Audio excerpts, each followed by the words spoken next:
সভাপতি জননেতা আলহাজ গৌসালী সাহেব, উপস্থিত উপজেলা বিএনপির সংগ্রামী সেক্রেটারি। বিসমিল্লাহির রহমানির রহিম। আজকে আমরা আমাদের প্রাণপ্রিয় নেতা এম ইলিয়াস আলীর নিখোঁজের প্রতিবাদে আমরা সুস্থ বিচারের জন্য এখানে আছে। আয়নাগর সম্বন্ধে আমরা যখন বক্তৃতা দিব তখন বলব আয়নাগর সম্বন্ধে সমস্ত বাংলাদেশের মানুষ জানে। আমি সর্বপ্রথম আমাদের ইলিয়াস আলীর ফ্যামিলির পক্ষ থেকে আমাদের ম্যাডাম তাসনিয়া ডোলার পক্ষ থেকে সবাইকে আমরা আন্তরিক ধন্যবাদ জানাই এবং সবাই যোগ দেওয়ার জন্য আহ্বান জানাচ্ছি। আমরা এখনও বিশ্বনাথ বাসিয়া নদীর এখানে মানববন্ধনের জন্য প্রস্তুতি নিচ্ছি। যারা যেখানে থাকেন না কেন আপনারা অতি সত্বরে এখানে আসেন। আমরা যখন বক্তব্য দিব তখন আমরা বলব আয়নাগর সম্বন্ধে আমাদের মন্তব্য কতটুকু আপনারা তো জানেন। আয়নাগরটা সত্যি এবং আমরা আশা করি এখন আয়নাগর থেকে বা বাংলাদেশের যে কোনো থেকে পৃথিবীর যে কোনো থেকে আমাদের এমকে ফেরত চাই। এইটাই আমাদের এইটাই আমাদের আমাদের অনেক মানুষ এখানে হাজার হাজার লোক সমবেত হয়েছে। এখানে প্রচুর বৃষ্টি হচ্ছে, আমাদের লোকগুলা চলে যাচ্ছে। এখন আমি আপনাদেরকে সবাইকে বক্তব্য দেওয়ার জন্য সুযোগ দিতে পারতেছি না, যেহেতু প্রচুর বৃষ্টি, এখানে লোক দাঁড়াইতে পারছে না। আপনারা কেউ সবাইকে ক্ষমা সুন্দর দৃষ্টিতে দেখবেন। এখন আমরা দুঃখের সাথে বলতে চাই আমাদের প্রাণ প্রিয় নেতাকে 24 ঘন্টার ভিতরে আমরা চাচ্ছি। আমরা আবারও দুঃখিত, আমরা এখানে পুরোপুরি অবস্থা নিতে গিয়ে প্রচুর বৃষ্টি হয়। আমরা এই মুহূর্তে সর্ব সিদ্ধান্ত অনুযায়ী এই মুহূর্তে আমাদের সবার সভাপতি ঘোষণা করব।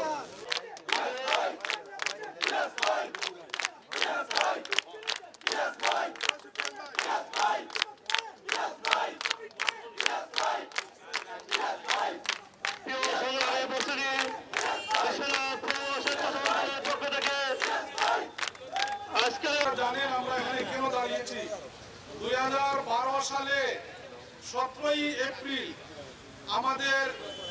আমাদের ইতিহাসে একটি কলঙ্কজনক অধ্যায়ের রচনা হয়েছিল।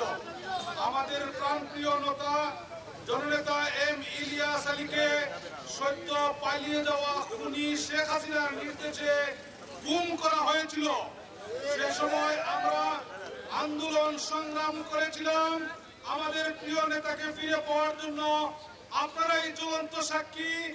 আমরা আমাদের যৌক্তিক আন্দোলন নিয়ে যখন মাঠে নেমেছিলাম তখন আমাদের উপর নির্বিচারে গুলি করা হয়েছিল, আমাদের অনেক ভাইকে হত্যা করা হয়েছিল, আহত করা হয়েছিল, হাজার হাজার নেতা কর্মীকে কারাগারে নিক্ষেপ করেও এই আন্দোলনকে বন্ধ করতে পারেনি।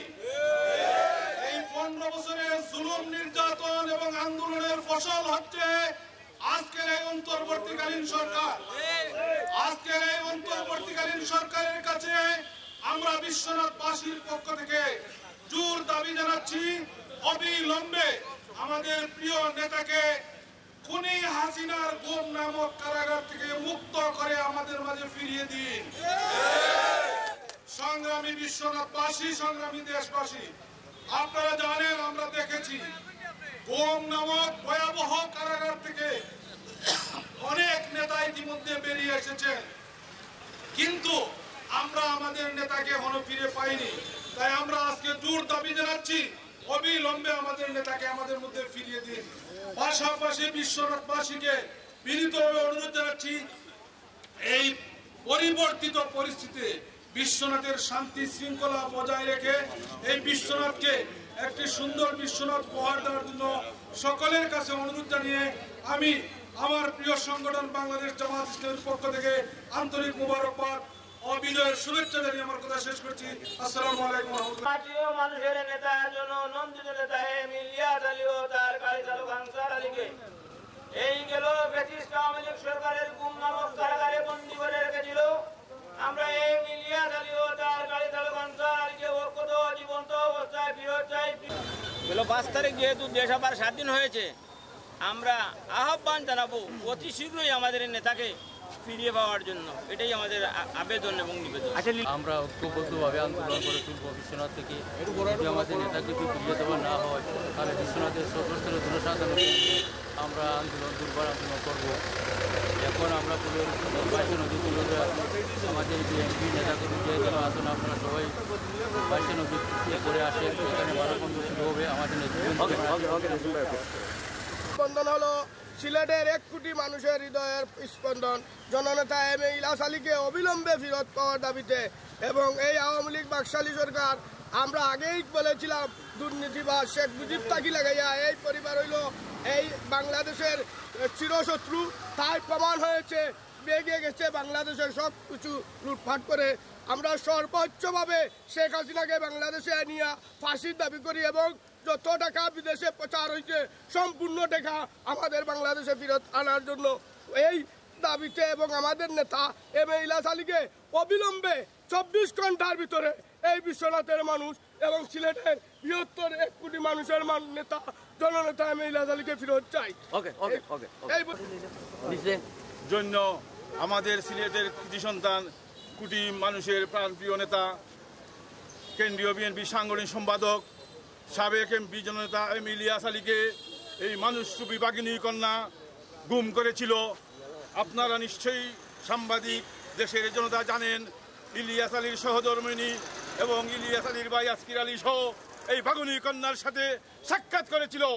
এই বাঘিনী কন্যা বলেছিল ইলিয়াস আলী আছে, ইলিয়াস আলীকে ফিরিয়ে দেওয়া হবে।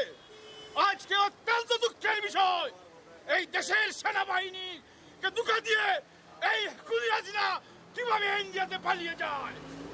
যারা এই খুনি হাসিনাকে পালিয়ে যাওয়ার জন্য সহযোগিতা করেছে, আমাদের সিলেটবাসীর দাবি ওদেরকে রিমান্ডে নিয়ে এবং বাঘিনী কন্যা খুনি হাসিনাকে রিমান্ডে নিয়ে ইলিয়াস আলীর সন্ধান বের করে দেওয়ার জন্য আমাদের একটি মাত্র দাবি, একটি মাত্র আবেদন।